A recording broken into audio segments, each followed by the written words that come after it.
all your time waiting for that second chance, for a break that would make it okay.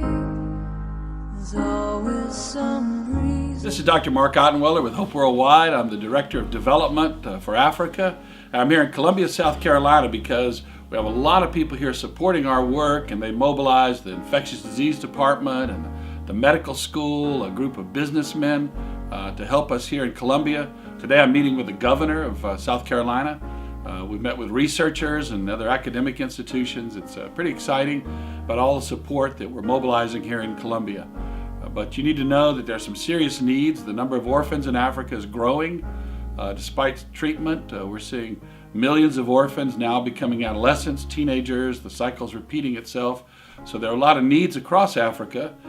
Because of a corporate donor and change in their corporate strategies, I need to raise $170,000 between now and July. And so continue to pray for us, continue to talk to your friends and neighbors, corporations because about 10,000 children are at risk of losing care and support by July next year. So pray for us, continue helping us any way you can. Thank you for all the help over all these years. Together we've helped 152,000 orphans in 8 African countries. And they want to thank you for all your care and support and all your love and prayers. Thank you very much.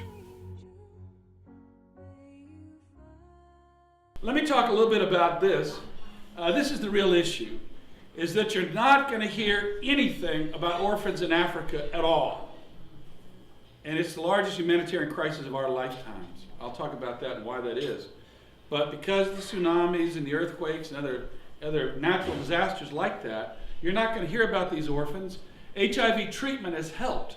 It's blunted the epidemic. It's going down in some countries, but the number of orphans is still soaring, and the social and economic and cultural and medical and educational needs is still soaring in these countries. And so these children, the children we're talking about tonight, really are the forgotten ones, because you're not going to hear anything about them, but I'm telling you, it's bad and getting a lot worse right as we speak. Right now, this is today, we have about 5,000 new people infected every day in Africa, right now. So we're rolling out treatment, but prevention is still a huge issue. Every day we have about 3,300 deaths in Africa every day. That's now, that's not in the past. That's still ongoing as we speak. So you can imagine this is a 1.5 million people a year. We're talking about huge numbers of people. Every 20 seconds a child is orphaned in Africa today. It's not something that used to happen. It was worse about 2000. It's gotten better since 2000, but that's still ongoing right now today, every 20 seconds. So in the time I'm going to speak tonight, we'll have about 60 new orphans in Africa tonight. And so you need to understand that the epidemic is still soaring. Right now there's about 16 million orphans globally due to AIDS. About 15 million of those are in Africa. We certainly expect it to peak over 20 million. And so this is everywhere across Africa. We still see very, very large numbers of orphans. And that carries certain risks and certain challenges to them. Less than 10% get any outside support, meaning it falls on their families and their communities to try to help these children in very desperate need. That's a little child in South Africa. Next. So some of the issues they face, just incredible risks to a lot of different parts of their lives, but they have challenges getting those. So the basics are food and clothing, some other household needs. Certainly they have less education and health care. We go into communities where 10 or 12-year-old kids are living in a shack by themselves. And they go out and forage for food during the day, maybe to a church group or another group in the community, come back and sleep in the shack by themselves at night. Very common. Young kids all collecting together, 4 or 5 of them living in a little shack. Young kids. Occasionally their grannies, 80-year-olds taking care of 3-year-olds because they've lost 2 generations, wiped out. And so we see these kind of very risky households, adolescent and granny-led households, but the children have emotional issues, depression, anxiety, and fear. Their mom went to the hospital, she never came back. And you can imagine what that does to a little child. And so they're very high risk of rape, abuse, and violence. Remember, there are millions of young girls, 10, 12 years old, in Africa in very dangerous situations. And that's really a huge social crisis right now as we speak. A lot of them will lose their inheritance, lose their future, unless we protect them and take care of them. They're innocent, they haven't done anything wrong, but they're going to get just destroyed by all these different challenges they face unless they get some help. Next. They also face health challenges. This just lists some of them. Malaria is a big problem across Africa. Tuberculosis, infant mortality rates are high, poor health care. This lists just the medical. There's educational needs, healthcare needs, child protection needs. There's needs across the board, just unsurmountable needs that these little children face. Next. This is what we provide. To date, in our 8 African countries, I'll show you a map, we've helped 152,000 orphans and vulnerable children. Vulnerable are children that are children of someone with HIV, children of someone sick, also TB and other serious illnesses. But we provide child activities for them, care and support, counseling, education, healthcare, etc. We provide family support. One of the things I'm most excited about, I just met in South Africa with our whole team about 3 or 4 weeks ago. And you know, we don't have a program, just organically, the women have risen up across Africa. They've started about 1,000 small businesses. People who work with us, 1,000. And we know that helps the family and the community, because a woman that gets an income, 90% of that goes back to the family and the community, especially the education of her children. And so this is a huge thing, and we're going to be rolling out women's economic empowerment in a big way going forward, because it's a huge need. If you stabilize the family, then that'll create stability for the child. And so actually the family is our biggest focus over the next 12 months. And the community programs we've done on a large scale, I spoke to the doctors at Richland this morning about community mobilization, and they said, what is that? And I said, well, I know you don't do it much in America, but let me tell you what we do in Africa. Because we have less resources, we're more desperate to mobilize every possible resource. So we go into a community, we map the whole community, we map key stakeholders in the community. It could be a nurse, a doctor, a policeman, a chief, a government official, a councilman. And then we get those people together, and we have focus group discussions about what some of the challenges are and what some things we can do about it. We facilitate that, and then we organize that group to meet on a regular basis, a community child care forum, to then provide the care and support for the children in their community. The doctors at Richland were blown away. I said, we can come and teach you people in America things about this. But it's a huge part of what we do. In Soweto, South Africa, a community of about 3 million, when I left, we had 240 community partners. Schools, churches, youth groups, sports clubs. It's amazing what you can do. We're working in about 100 schools. And so that's a huge part of what we do, is community mobilization, where you get everybody in the community on the same sheet of music, working together on some of these issues. Next. And of course, this is just going forward. I talked about strengthening the households. I'm going to describe early childhood development. We're strengthening our monitoring, evaluation, our partnerships. We're trying to expand our corporate donors. A number of things. That's kind of our strategic plans of going forward. Next. I'll give a little bit. This is more from a strategic and business sort of standpoint. Just a few basic things so you have some idea about our program. Next.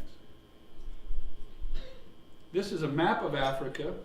The red countries are the 8 we work in a very large programs in.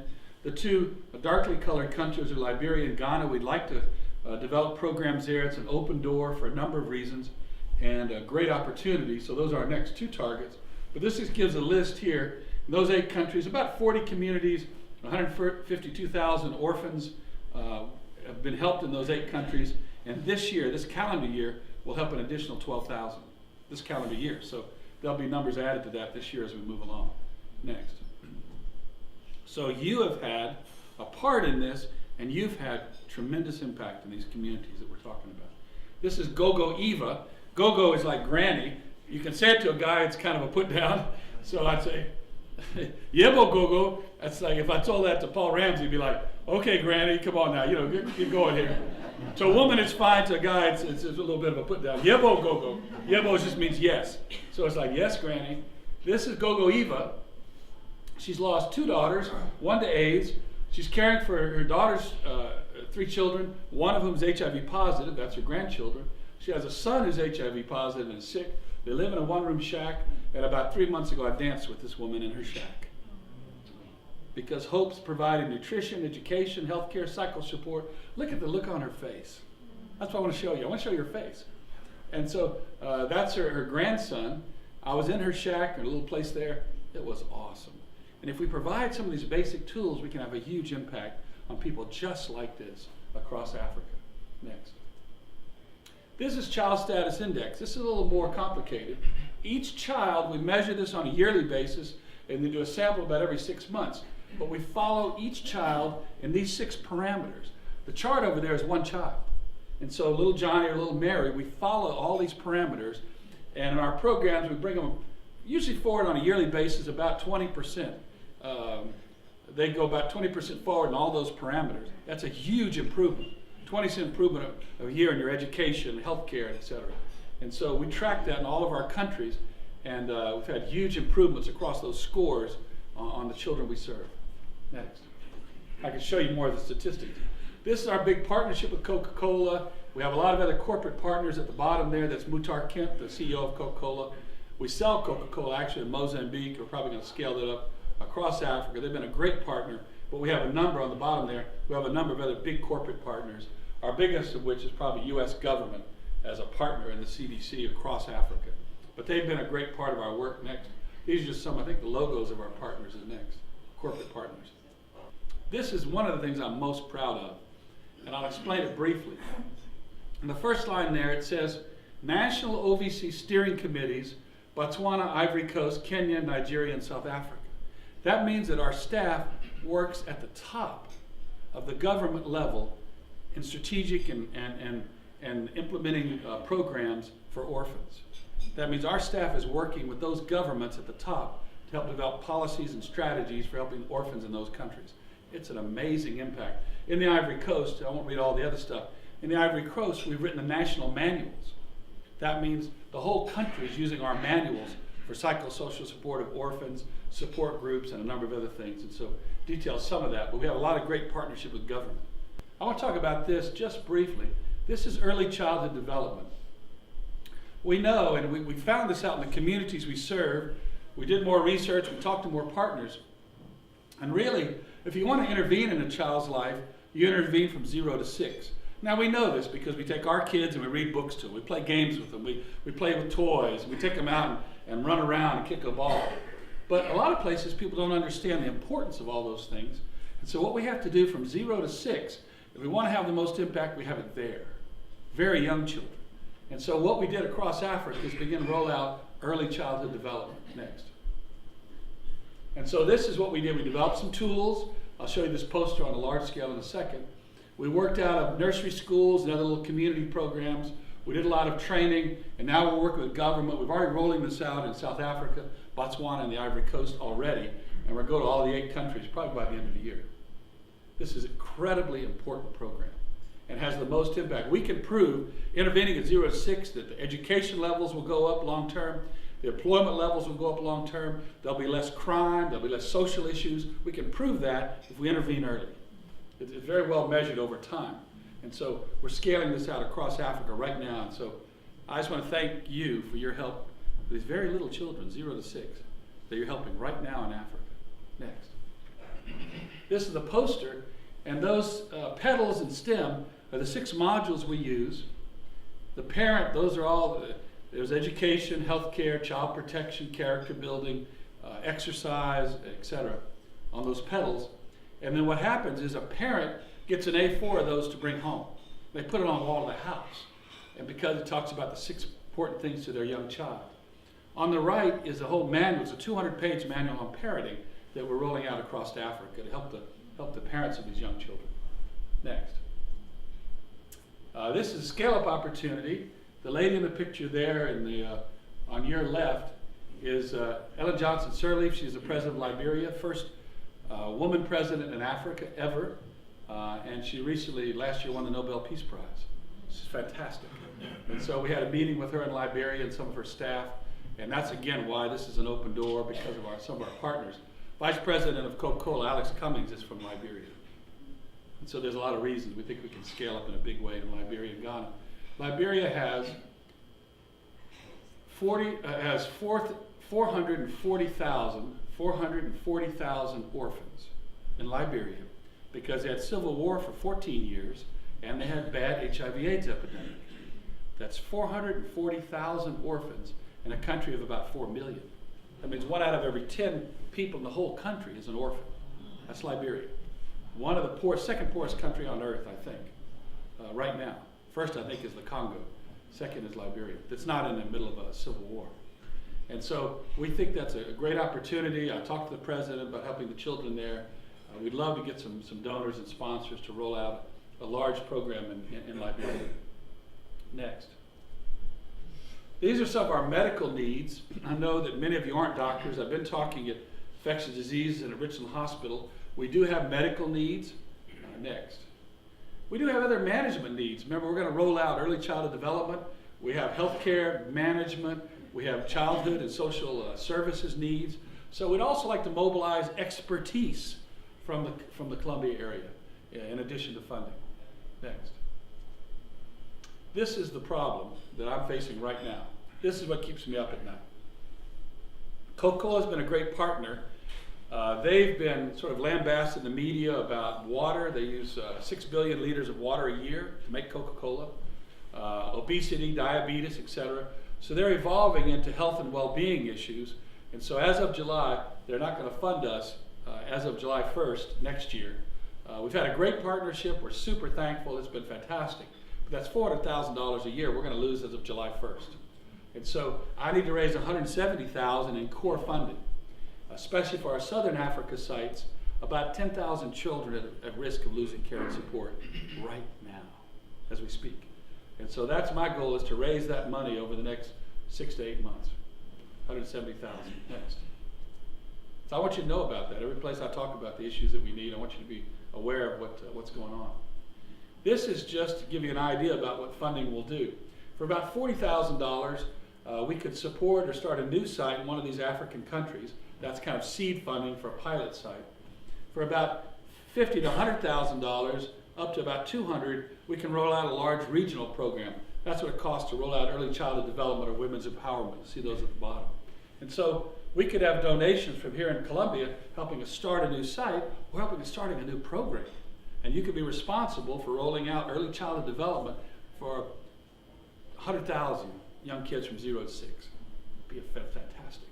Women's empowerment, we're going to help them with a number of business skills and issues to roll out on a large scale. They just need training, small business training, helping get it started with women's economic empowerment. But like I said, we already have 1,000 small businesses. We're going to expand on that. Right now, I was in South Africa. I met with a team for about 2 hours, and I said, teach me. Tell me what you know. How do we do this? I don't know anything about it. I'm a medical doctor. Teach me how to do it. It was phenomenal what our people knew and what kind of input they gave. So I think that's going to be a huge program of ours.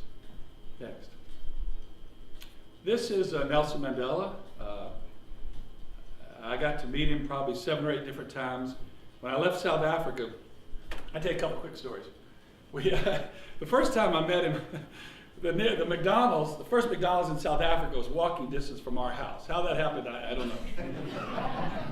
The South Africans went and ate there, and they go, Mark, is this, we've heard about McDonald's. It doesn't really taste that great. You know, they thought it was gourmet. They thought McDonald's meant gourmet somehow. So I'd explained to them it's famous but not gourmet. Okay. They were a little disappointed. But I went over to McDonald's, and there were all these Secret Service guys out front. You can always tell, Secret Service guys. Big burly guys dressed in black, sunglasses, earpieces and all that. And I went in, and Nelson Mandela was sitting in the back with some of his grandchildren having a birthday party. And so afterwards, he came out and greeted everybody, he and his wife, Graça Michelle. We got to be very good friends. One year, my dad had a birthday, and I was in Thailand at a big AIDS conference. Nelson Mandela and Graça Michelle were speaking there. And I talked to Graça. I said, Graça, my dad's birthday is coming up. He loves Nelson Mandela and the work we're doing in Africa. Could Madiba, that's what we call him, Madiba, could Madiba write him a little birthday card? So Nelson Mandela wrote my dad a birthday card. So there's all kind of cool little interactions we've had over time. About 3 weeks ago, I was speaking in Johannesburg off the downtown area, not far from Houghton. The reason Houghton's important is because that's where Nelson Mandela lives. And so 3 weeks ago, I went to his house. And I gave him a little card. The family was there. I didn't want to interrupt them.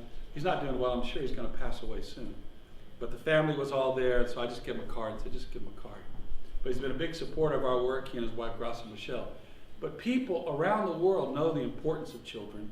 We just need to give them the tools to help these young children do well and live long and productive and happy lives. And so he's been a great supporter of our work. Next. So thank you very much. And thank you very much for all your support. We'd like to increase the support here in Columbia for these programs. We'd like to increase our partnerships. We'd like to increase our corporate partners, expand those. So thank you for all of your help. It's having a huge impact on the lives of little children that you'll never meet and never know, but boy, it'll impact their lives forever. We had a little girl, it was at this area, I think of it because this is a creche, where we painted it and remodeled it where these little kids have a nursery school. But one of the children, young children, was doing terribly in school, and the teachers got very concerned about her. She was listless, she wouldn't pay attention, she wasn't doing well. We went to her house, and there was no food. You know, when we say no food, it's no like fresh vegetables or something. This is no food of any kind. And we found out the little girl was eating every other day. 6-year-old girl. Every other day. We began to bring food, we helped the family with some economic empowerment. You know, that little girl, her name is Intabi Singh. That little girl is very bright. You know, we started feeding her. You know what she did? Not only did she do well in school, she skipped a grade at school. You see what happened? That's the kind of impact we can have in people's lives. So thank you for all your love and support. We can do a lot more here in Columbia, a lot more around the United States to help these children. Thank you very much.